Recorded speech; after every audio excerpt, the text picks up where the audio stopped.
대답이 아무도 없어. 어떻게 했어요? 할렐루야. 아멘. 그렇죠. 반갑습니다, 우리 친구들. 오늘따라 반가운 얼굴들이 군데군데 보여서 더더더더 행복한 주일 아침입니다.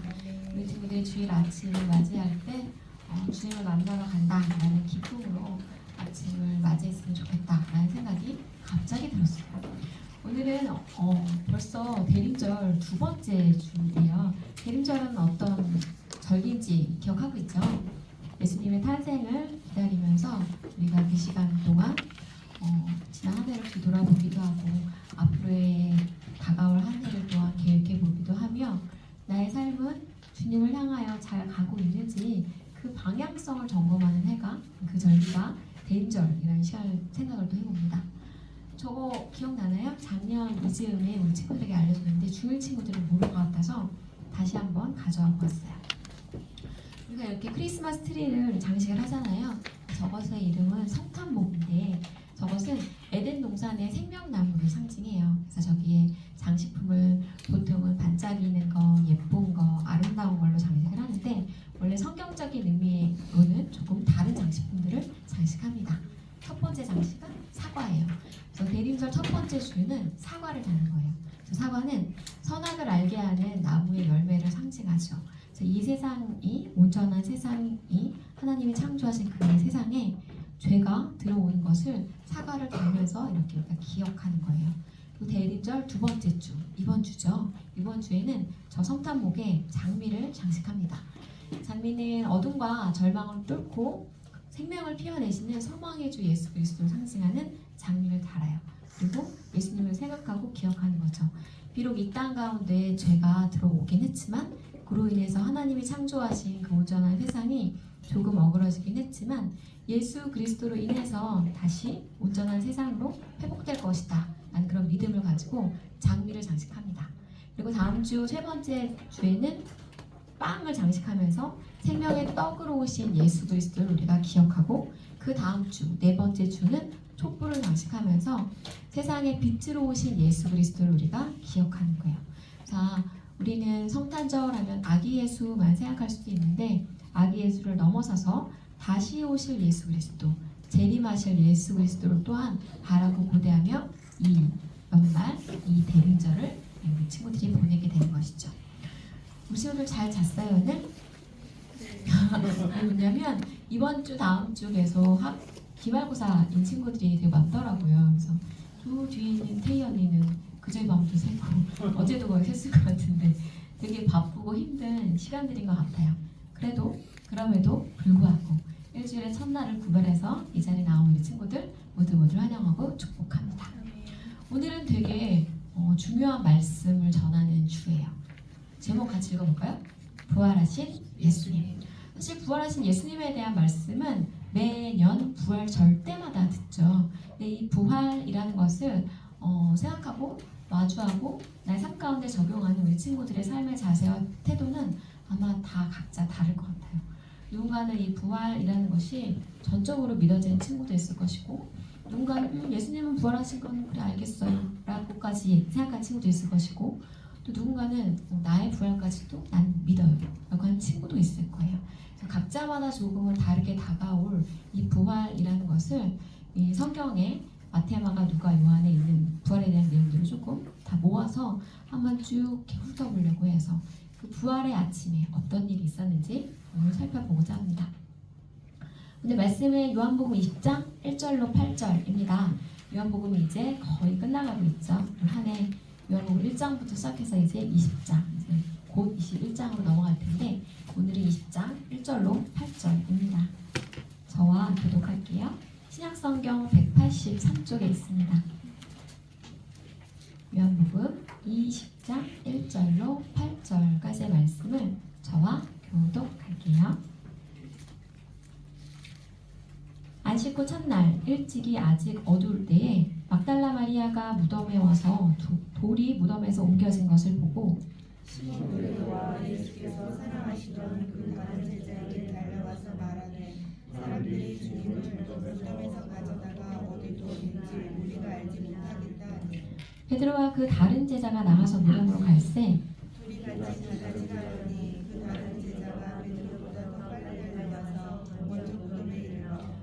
모여 세마포 놓인 것을 보았으나 들어가지는 아니하였더니 또 머리를 쌌던 수건은 세마포와 함께 놓이지 않고 딴 곳에 쌌던 대로 놓여 있더라. 그때야 무덤에 먼저 갔던 그 다른 제자도 들어가 보고 믿더라. 아멘. 자, 오늘 말씀은 이렇게 시작이 됩니다. 요한복음에는 없는 장면인데 마태복음에 기록된 내용이에요. 큰 지진이 나며 주의 천사가 하늘로부터 내려와 돌을 굴려내고 그 위에 앉아있는데 그 형상이 번개 같고 그 옷은 눈같이 희었다라고 이렇게 표현이 되어져 있죠. 예수님이 부활하시던 그 아침, 그 이른 새벽에는 저렇게 한 천사가 등장합니다. 그때 그 무덤을 지키고 있던 군인들이 너무 무서워서 떨며 죽은 자와 같이 되었다라고 이렇게 성경에 기록이 되어져 있어요. 그리고 마태, 마가, 누가는 공통적으로 그 무덤을 그 이른 새벽에 여인들이 찾아갑니다. 막달라 마리아와 야고보의 어머니 마리아와 살로메와 요한나가 예수님의 그 무덤가로 이제 찾아가게 되죠. 그랬더니 군인들이 그 앞에 쓰러져 있는 것을 보게 되었죠. 그 막달라 마리아가 그것을 보았는데 뭘 보았냐면 무덤 입구를 꽉 막고 있었던 돌이 굴러져서 옆에 이렇게 있고 무덤 입구가 열려 있고 뭐야? 무덤 안에 아무것도 없잖아. 이런 걸 본 거예요. 무덤 안에 뭐가 있어야 된다? 시체가 있어야 되죠. 그래서 막달라 마리아가 너무 놀라가지고 제자들한테 달려간 거예요. 왜냐하면 이때까지만 해도 막달라 마리아는 예수님이 부활하셨다라고는 상상도 못했고 시체를 누가 훔쳐갔구나 라는 생각을 한 거죠. 사람들이 주님을 무덤에서 가져다가 어디다 두었는지 우리가 알지 못하겠나이다. 시체가 없어졌어요 라는 말과 똑같은 말인 거예요. 그랬더니 베드로와 사랑하시는 제자라고 표현된 요한이 헐레벌떡 이제 무덤으로 뛰어가는 거죠. 그래서 사랑하시는 제자는 아직 바깥에 있고 들어가지 않고 이렇게 했는데 성미가 급한 베드로는 빨리 뛰어와가지고 무덤 안으로 이제 들어갑니다. 들어가 보았더니 세마포, 예수님의 시신을 쌌던 그 세마포가 놓여져 있고 또 머리를 따로 쌌던 그 수건은 세마포와 함께 놓이지 않고 딴 곳에 쌌던 대로 놓여 있더라. 이렇게 성경에 기록이 되어져 있어요. 예수님을 감쌌던 세마포와 머리 수건은 그대로 있는데 예수님만 없어진 거죠. 그래서 그때야 무덤에 먼저 갔던 그 다른 제자도 들어가 보고 믿더라. 그래서 요한도 그제서 이제 들어가서 보고 뭐야 시체가 없었구나 라고 이렇게 알게 된 거죠. 그래서 이들은 이때까지도 예수님이 부활하신 것을 알지 못했어요. 깨닫지 못했고 그저 시체가 없어졌구나 이렇게만 생각을 했었던 거죠. 그래서 이 빈 무덤 예수님을 분명히 3일 전에 십자가에서 내려서 잘 장례 절차에 의해서 세마포를 싸고 머리수건을 싸서 저 빈 무덤에 안치를 했는데 뭐야 무덤 입구가 열렸고 시체가 사라졌구나 이게 as is 팩트인 거죠. 그래서 베드로와 사랑하는 제자 그 요한은 그것을 보고 자기 집으로 이렇게 제자들과 함께 돌아갑니다. 하지만 막달라 마리아는 갈 수 없었어요. 예수님의 시체가 없어졌다는 것에 너무 충격을 받고 계속 울고 있었죠. 도대체 누가 내가 사랑하는 그 예수님의 시체를 어디다 옮긴 걸까? 라고 슬퍼하면서 울고 있었어요. 그런데 울면서 구부려서 무덤 안을 들여다보니 무엇이 보였냐면 흰옷 입은 두 천사를 보게 된 것이죠. 그래서 하나는 머리편에 하나는 발편에 앉아있는 모습을 마리아가 보게 됩니다. 그러자 천사가 물어봐요. 여자여 어찌하여 웃냐? 라고 이렇게 물어보자 사람들이 내 주님을 옮겨다가 어디 두었는지 내가 알지 못함이니이다.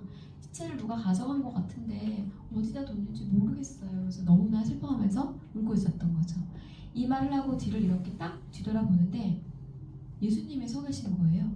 그런데 예수인 줄을 알지 못했던 거죠. 누구지? 누가 사람이 있네? 이렇게 딱 쳐다본 거예요. 그러자 예수님이 마리아에게 물어봐요. 여자여 어찌하여 울며 누구를 찾느냐? 라고 이렇게 예수님이 물으셔요. 그래서 마리아가 여기 이 빈 무덤, 여기 무덤을 지키는 동산지기인가 보다 라는 생각을 하고 이렇게 말해요. 주여 당신이 옮겼거든 어디 두었는지 내게 이르소서. 그리하면 내가 가져가리이다. 동산지기니까 어디다 치웠나 보다 라고 생각을 하고 예수님의 그 시체를 어디다 두었는지 나에게 알려주시면 제가 다시 말해서 이렇게 옮기겠습니다 라고 이렇게 이야기를 한 거예요. 그러자 예수님이 한마디를 하세요. 마리아야 이렇게 불러주신 거죠. 민서야 이렇게 불러주신 거예요. 뭐야 동산직인 줄 알았더니 날 아시잖아 라고 그때로부터 아 이분이 예수님이시구나 라는 걸 깨닫게 된 거죠. 라보니라고 이렇게 불러요. 이 라보니는 라부, 랍비, 라보니에서 예수님, 그러니까 선생님이시여 극존칭으로 이렇게 부르면서 아 동산직인 줄 알았던 이분이 내가 사랑하는 예수님이시구나 라는 걸 이제 그제서야 깨닫게 된 거죠. 왜냐면 마리아는 사람이 죽었다가 살아난다는 걸 예수님이 말씀하셨지만 본 적은 없기 때문에 믿을 수가 없었던 거예요. 근데 나의 이름을 알고 계시는 예수님이시구나라는 걸 이제서야 알게 된 거죠. 예수님이 말씀하세요. 나를 붙들지 마라. 내가 아직 아버지께로 올라가지 아니하노라. 너는 내 형제들에게 가서 이르되 내가 내 아버지 곧 너희 아버지 내 하나님 곧 너희 하나님께로 올라간다 하라. 예수님은 이제 부활하셨고 자신이 승천의 함에 대해서 말씀하고 계신 거죠. 그래서 막달라 마리아가 너무 기뻐서 예수님이 시체가 없어진 줄 알았는데 예수님이 부활하신 거잖아요. 그걸 너무 기뻐서 제자들에게 막 달려가서 말하는 거예요. 이때까지만 해도 이제 뭐 부활이라든지 뭐 이런 거에 대한 개념은 명확하게 없었겠지만 분명한 사실은 내가 주를 보았잖아요. 보았고 같이 대화했잖아요. 가서 그 얘기를 막 이렇게 이야기를 한 거죠. 그러자 이 뒤편을 보면 또다시 이제 제자들이 다시 막 오고 뭐 이런 것들이 이렇게 쭉 펼쳐지게 됩니다. 그래서 이게 부활의 그 아침에 일어났었던 일들이에요. 그래서 그때까지만 해도 제자들조차도 예수님이 그렇게나 내가 죽고 3일 만에 부활해야 할 것이다 라고 수차례 그 순환 예고를 이렇게 하셨음에도 불구하고 제자들은 그 말의 뜻을 전혀 이해하지 못했어요. 그랬다가 그날 아침에 빈 무덤을 보고 그 후에 막달라 마리아 앞에 나타나신 예수님, 그것을 전해들은 제자들, 이렇게 부활의 소식은 한 사람 한 사람에게 조금씩 펼쳐지고 번져나가게 되는 그런 것들을 볼 수 있습니다. 그래서 부활이라는 것은 우리 친구들이 너무나 잘 알고 있는 것처럼 죽은 사람이 다시 생명을 얻어서 되살아나는 것을 의미해요. 이것은 이 시대 가운데서도 말도 안 되는 일이고 우리의 어떤 이성이나 논리로나 이런 것도 설명이 안 되는 그런 일들이죠. 그런데 이 그리스도의 부활은 십자가와 함께 기독교 신앙의 가장 중심에 있어요. 만약에 예수님이 십자가에 달려 죽기까지만 하셨다면 기독교가 이렇게 엄청난 파급력이 있는 그런 어떤 것이 될 수가 없음을 우리는 부활을 통하여 알 수 있습니다. 그래서 이 부활을 통하여 우리가 뭘 또 알 수 있냐면 예수님은 정말 완전한 하나님의 아들이시지만 또한 완전한 사람으로 이 땅에 오셨구나. 사람은 당연히 누구나 죽죠. 그래서 예수님이 십자가에 달려 죽으심으로 예수님이 완전한 인간으로 이 땅에 오셨음을 증명하셨고요. 또한 다시 살아나심으로 인하여 정말로 하나님의 아들이시고 완전한 신으로 이 땅에 오셨구나라는 걸 우리에게 증명합니다. 그래서 십자가와 부활이라는 것을 통해서 예수님의 온전한 신성과 인성을 우리에게 나타내 보여주셔요. 그래서 십자가로 인하여 우리의 모든 죄를 대속하시고 부활하심으로 사망과 그 음부의 권세로부터 승리하시는 그런 것들을 우리에게 보여주시죠.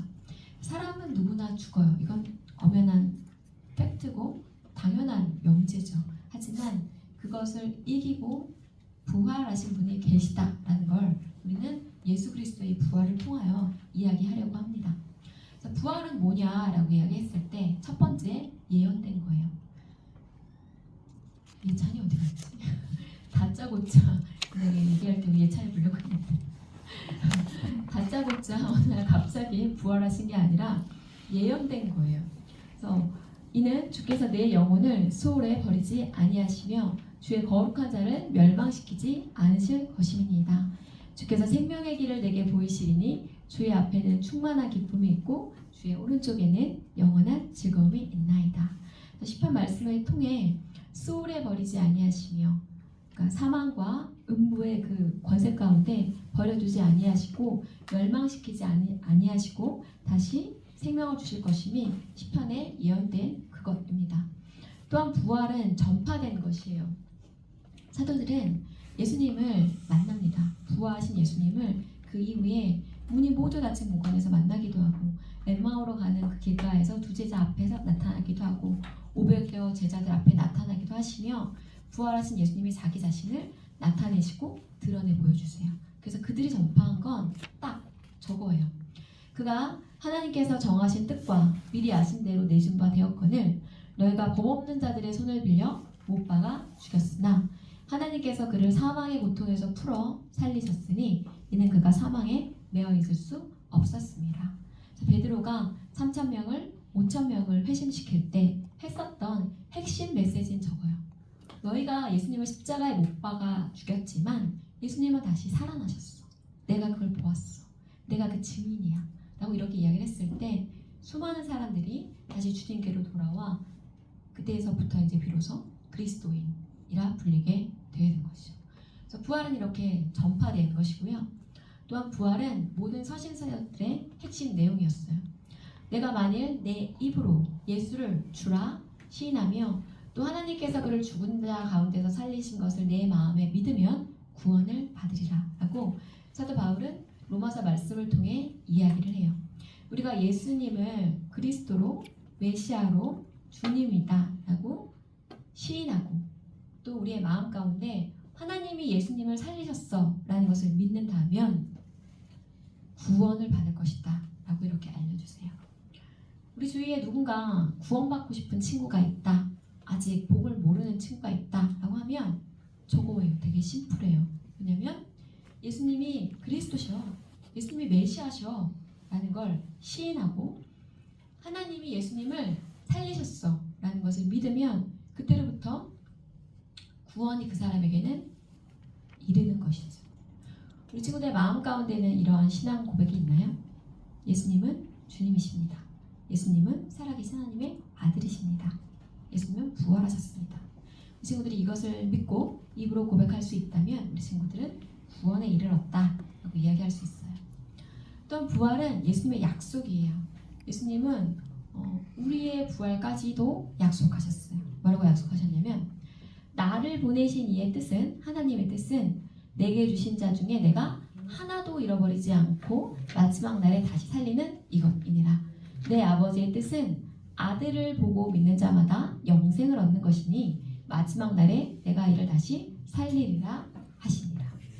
하나님의 뜻은 아들, 예수님을 보고 믿는 자마다 영생을 얻는 것이에요.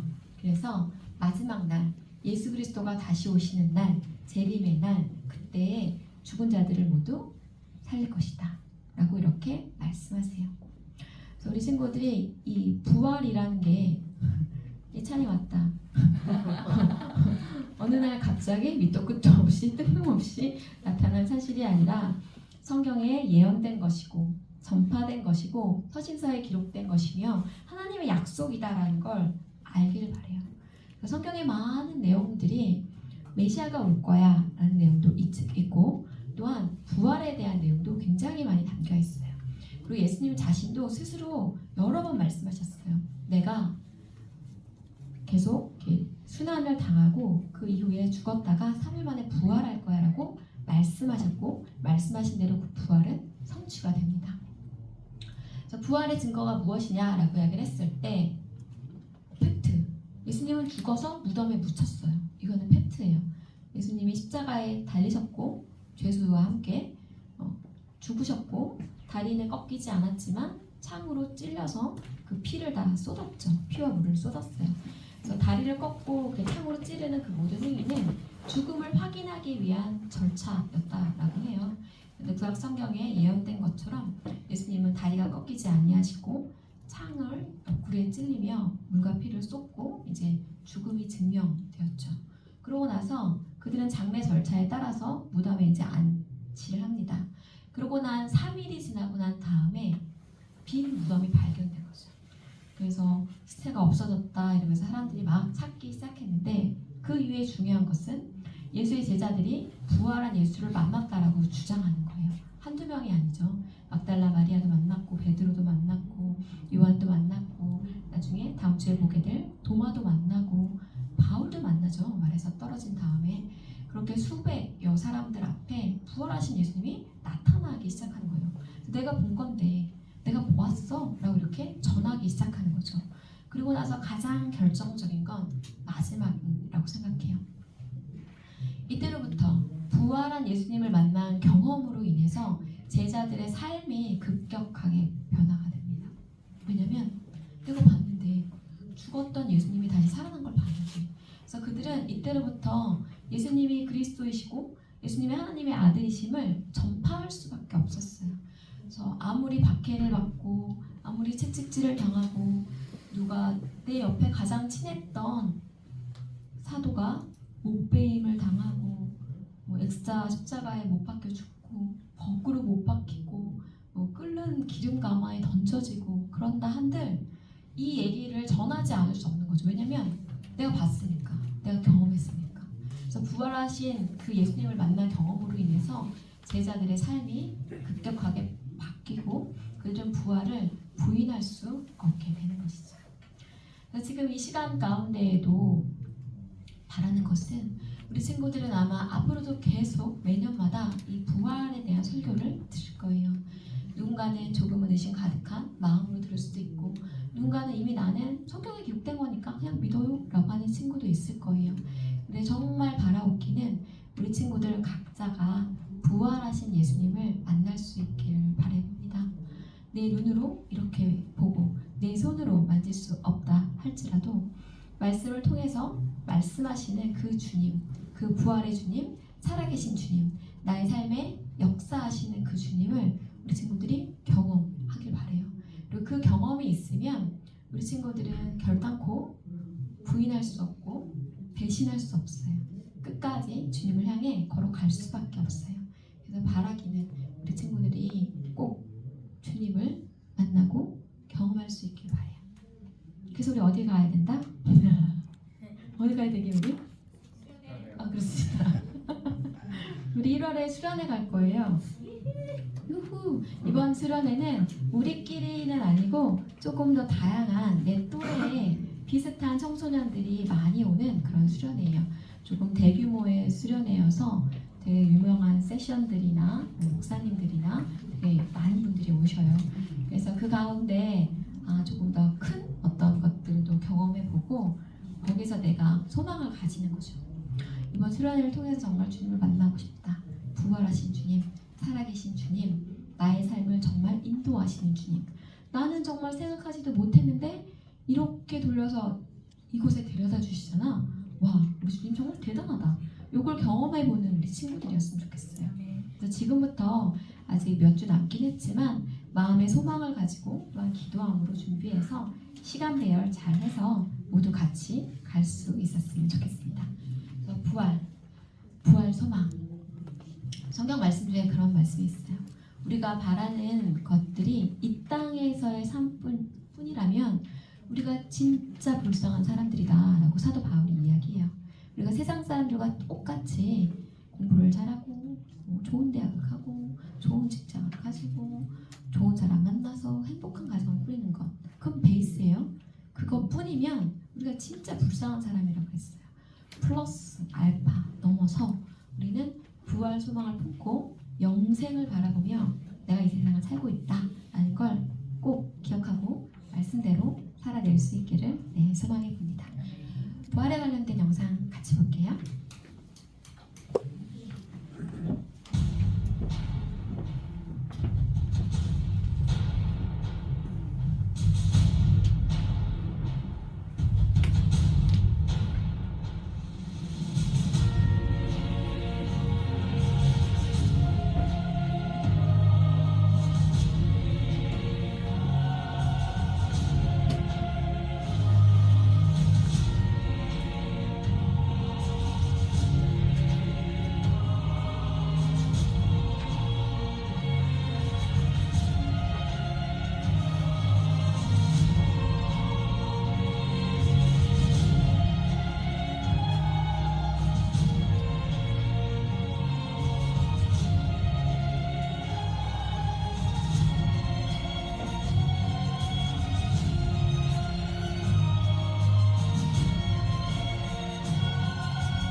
네, 예수님은 이 땅에 처음 육신하셨고 십자가에 달려 죽으셨지만 부활하셨습니다.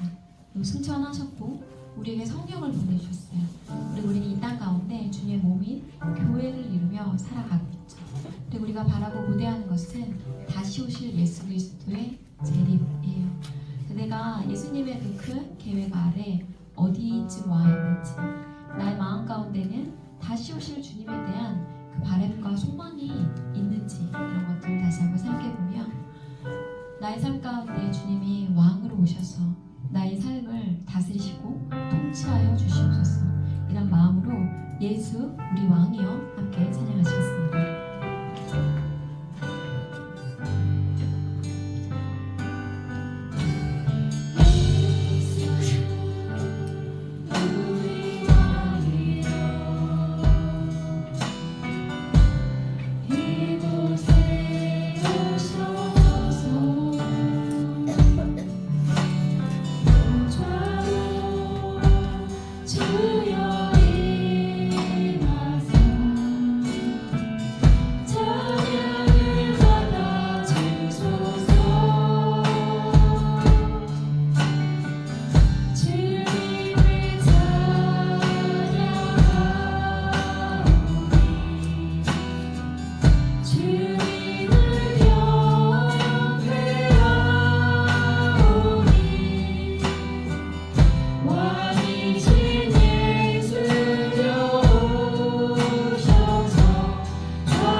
주님께서 다스려 주시기를, 왕이 되셔서 통치해 주시기를 우리 친구들에게 기도하기 원합니다.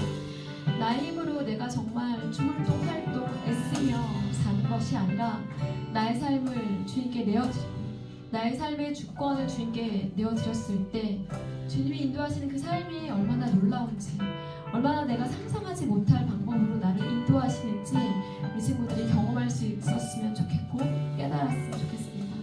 나를 통하여 행하실 그 일들을 바라고 고대하며 나의 삶의 왕이 되어 달라는 이런 기도를 우리들 고백하겠습니다.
완전한 신이시지만 완전한 인간의 몸으로 이 땅에 오신 주님, 아버지, 우리를 너무나 사랑하셔서 이 땅에 오셔서 우리를 위하여 죽기까지 사랑하신 그 주님을 다시 한번 생각하고 기억해 봅니다. 십자가에서 피와 물을 흘리시고 죽으신 주님, 그로 인하여 우리의 모든 죄가 깨끗이 사하여졌음을 믿습니다. 아버지, 이것을 넘어서서 주님이 또한 사망을 이기시고 아버지 부활하셨음을 우리 친구들이 믿을 수 있기를 소망합니다. 그리하여 주님께서 이루신 그 승리를 이제는 온전한 승리로까지 이어지기까지 우리 친구들이 이 땅에서의 삶을 아버지 승리의 삶으로 채워갈 수 있게 도와주시옵소서. 우리 힘과 능력으로는 할 수 없사오니 우리 친구들 각자의 삶 가운데 성령님으로 찾아가셔서 우리 친구들의 삶을 주님께서 주장하시고 우리 친구들의 삶의 왕이 되어 주시옵소서. 우리 친구들이 나의 구주, 나의 하나님이시다라고 고백할 수 있게 하시고 그 고백을 받으시고 우리 친구들과 함께 동행하시며 우리 친구들을 통하여 이 땅에서 주께서 펼치고자 하시는 그 모든 사역들을 주여 펼쳐 주시옵소서. 우리 친구들이 이러한 마음과 소망을 품고 신앙생활을 하기 원합니다. 그저 잠깐 주일날 왔다 가는 것이 아니라 기독교가 무엇인지 주님의 십자가와 부활을 온전히 믿고 의지하고 따르며 나의 삶을 내어드리기까지 우리 친구들의 그 믿음이 신앙이 성장할 수 있도록 주여 역사하여 주시옵소서. 오늘도 이 자리에 나온 우리 친구들 한 사람 한 사람을 기억하여 주시고 우리 친구들의 모든 발 걸음마다 주님의 말씀의 빛, 성령의 빛을 비춰 주시옵소서. 감사드리며 우리 주 예수 그리스도의 이름으로 기도드립니다. 아멘. 주님, 내가 여기 있사오니 함께 찬양하시며 동원하시겠습니다.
물질을 구별하고 시간을 구별하고 건강을 구별하고 우리의 삶을 구별하여 주님께 올려드립니다. 우리 친구들이 어릴 때부터 이런 구별됨의 신앙을 갖기만 합니다. 나는 세상으로부터 구별되어 주님께 부름받은 자임을 우리 친구들이 언제 어디에 있든지 놓치지 않게 하여 주시옵소서. 구별에 올려드린 것은 주님의 것이오니 우리 친구들의 시간과 건강과 물질과 삶을 주님께서 온전히 책임져 주시옵소서. 우리 친구들이 고백하는 것처럼 주님이 우리 친구들의 왕이시오니 다스리시고 통치하여 주실 것을 믿습니다. 한 주간 동안 시험과 여러 일정 가운데 있는 친구들이 있습니다. 평안한 마음으로 그 모든 것들을 능히 잘 감당해낼 수 있게 하시고 언제나 나는 주님과 함께하는 존재임을 기억하게 하여 주시옵소서. 언제나 우리 친구들을 너무나 사랑하시고 축복하여 주시는 주님께 감사드립니다. 이제는 우리 주 예수 그리스도의 은혜와 아버지 하나님의 사랑과 성령님의 교통하심이 부활 소망을 품고 이 땅에서의 삶을 살아가기를 다짐하는 귀한 우리 청소년부 친구들 머리 위에 섬기시는 선생님들 위에 주님의 몸된 교회 위에 이제로부터 영원까지 함께 있을 지어다. 아멘.